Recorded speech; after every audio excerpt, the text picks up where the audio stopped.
शङ्का नगर मेरो मायामा शङ्काले त लङ्का जलाउँछ।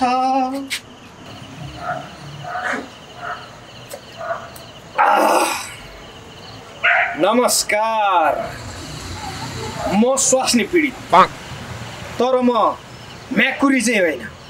फेरि मलाई मनोज गजुरेल हो कि सोच्दै हुनुहुन्छ होला। म मनोज गजुरेल पनि होइन। मेरो बुढी मैसँग यही मेरो घरमा छ। हाम्रो डिभोर्स पनि भएको छैन। तर मेरो बुढीको यस्तै ताल हो भने हाम्रो डिभोर्स नहोला भनेर म भन्न चाहिँ सक्दिनँ। मलाई जहिले शङ्का गरिरहन्छ। मलाई मेरो बुढीले एक्लै रत्नपार घुम्न कहिले पनि जान दिइन। कहीँ कतै गइहाले पनि च्याट्ट भिडियो कल गर्नुपर्ने। भिडियो कल गरेर दायाँ बायाँ सब देखाउनु पर्ने। घर नपुगिन्जाल भिडियो कल काट्नै नमिल्ने। अस्ति गएको तीजमा मेरो बुढीले मलाई एक्लै घरमा छोडेर माइत गए। फेरि एक हप्तापछि एक्कासी घर आई। घर आउन पाएको छैन। खाट मुनि घरि हेर्छे, घरि दराज खोलेर हेर्छे, घरि त भुइँचालो आयो भागौँ भागौँ भागौँ पनि भन्छे। अरू केही पनि होइन। मेरो बुढीले ऊ माइत गएको बेला मैले घरमा अरू कोही केटी लिएर राखेको छु कि भनेर शङ्का गरेँ। मेरो बुढीको यस्तै हरकतले एक दिन म घर छोडेर भागेँ। मेरो बुढीले त प्रहरीमा गएर मेरो बुढो हरायो भनेर रिपोर्ट लेखेछ। पुलिसले त मलाई भेटिहाल्यो। मैले पुलिसलाई भने, सर बरु म जेलमा गएर बस्न तयार, बिन्ती मलाई मेरो बुढीकोमा नलगिदिनुहोस् भने। पुलिसले मेरो कहाँ सुन्छ। पुलिस भन्छ तपाईँलाई अहिले जेलमा लान मिल्दैन। हामीले ठुल्ठुला भ्रष्टाचारी नेता जेलमा कोच्ने प्लानमा छौँ, तपाईँको लागि सिट छैन भन्छ। अन्त त पुलिसले मलाई यही घरमा लिएर कोचिदियो। त्यसपछि मेरो बुढी रिसाउँदै म भएको छेउमा आई। मलाई प्रश्न गरी, यत्रो दिन मेरो भिडियो कल किन नउठाउनु भएको? कुन केटीसँग रात बिताएर आउनुभयो? उल्टै मलाई पो प्रश्न गर्छ। त्यसपछि त म त केही बोल्नै सकिनँ। म त चुपो लागेर बसेँ। एकछिनपछि त मेरो बुढीले उसको गोजीबाट मोबाइल झिकेर मोबाइल हेर्छे, मलाई हेर्छे, मोबाइल हेर्छे, मलाई हेर्छे। मेरो पनि पारो तातियो। मैले पनि भने, के मोबाइल हेर्दै मलाई हेरेको? भनेको त तपाईँ नै मेरो बुढो हो कि होइन भनेर कन्फर्म गर्नु परेन।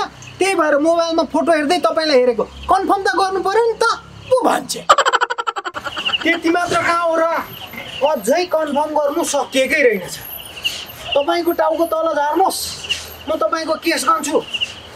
2,03,02 कपाल छ कि छैन? अलिकति पनि नहल्लिनु है।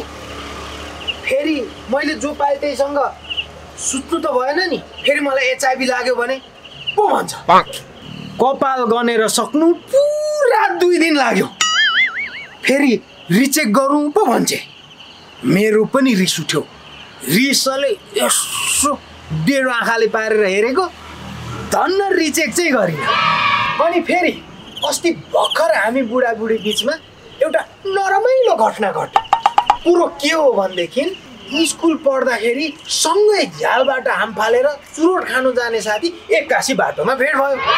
अब हेर्नु है, स्कुल पढ्दा सधैँ केस छोटो ठुटे पारेर काट्नु पर्ने भएको भएर त्यो मादरले स्कुल छुटेपछि केसै काटेको रहेनछ।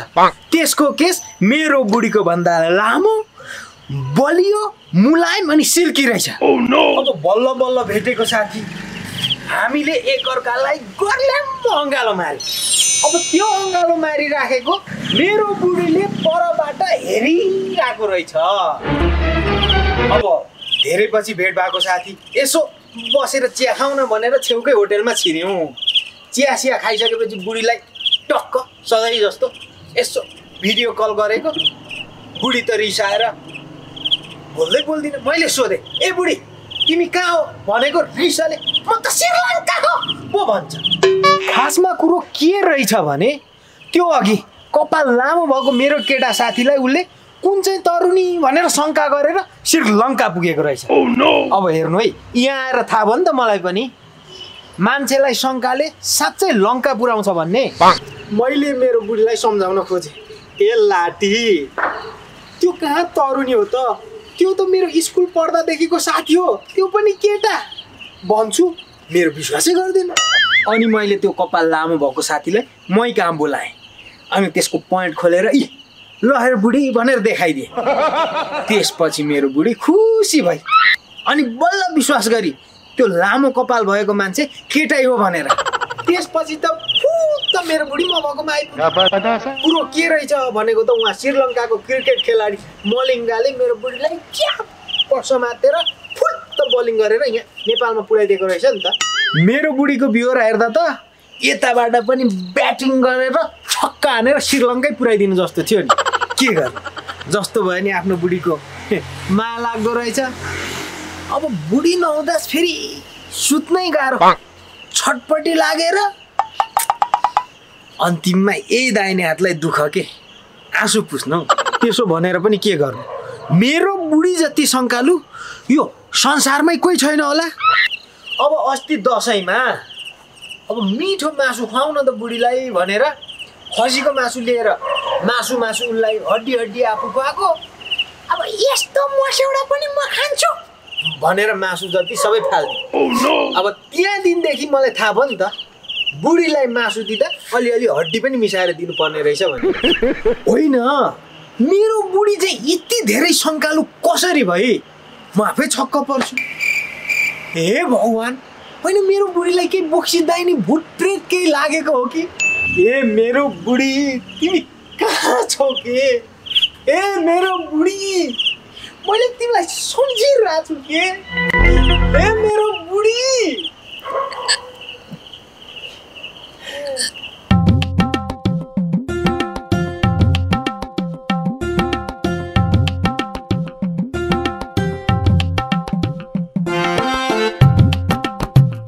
ए मेरो बुढी तिमी कति बेला आयो के?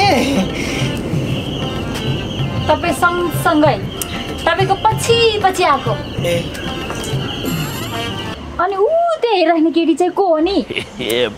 को मलाई के थाहा त, मलाई अब थाहा पनि छैन, मलाई वास्ता पनि छैन। अब मेरो सब थोक भनेको त तिमी हो नि।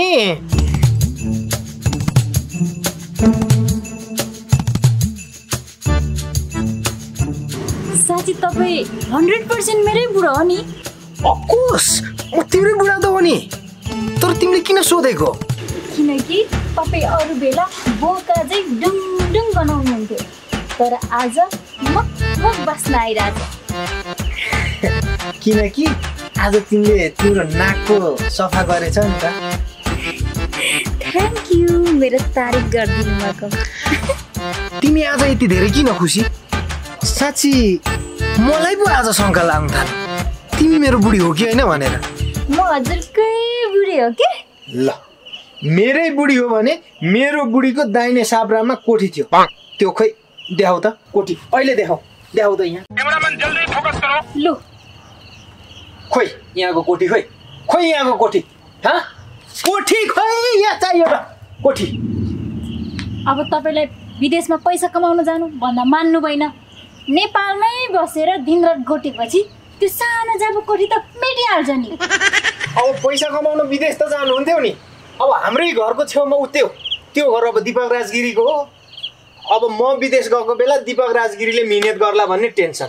अब दिपक राजगिरी हेर्दा पो त सोझो छ त, अब त्यो भित्रभित्र कति बोका छ भन्ने थाहा छ नि दिपाश्रीलाई। तिमीलाई पनि थाहा छ नि त्यो। त्यस्तो नभन्नु है, फेरि दिपक राज सरले सुन्नुभयो भने रिसाउनु होला नि। अब रिसाउन्, सत्य कुरा तितो नै हुन्छ, या न कि तितो सत्य कि कसो दिपक सर? छोडिदिनुहोस् यस्तो नचाहिने नाथे कुराहरू, बरु जामिनुहोस् भित्र, ढिला भयो। मलाई आज आमाले माइत घर बोलाउनु भएको छ। अनि माइत तिमी एक्लै जाने? तपाईँ चाहिँ घर हेरेर बस्ने। साँच्चै सुन्नुहोस् त, त्यो श्यामलाल भोलि हाम्रो घरमा आउनुहुन्छ, पैसा दिनुहोस् ल। पैसा? के को पैसा नि त्यो श्यामेलाई चाहिँ? मैले आज सबै घरतिर सिसी क्यामेरा फिट गरेको छु। हे भगवान् ल ल दिउँला बरु यहाँदेखि गइहालौँ त ल आज लेडिज फर्स्ट हिँडिहाल त तिमी ए सुन त यता साँच्ची तिम्रो माइत चाहिँ कहाँ रे यहाँ भनेर जाऊ त शङ्का सभा माइत भन्नु पाएपछि दाँत निच्च पारेर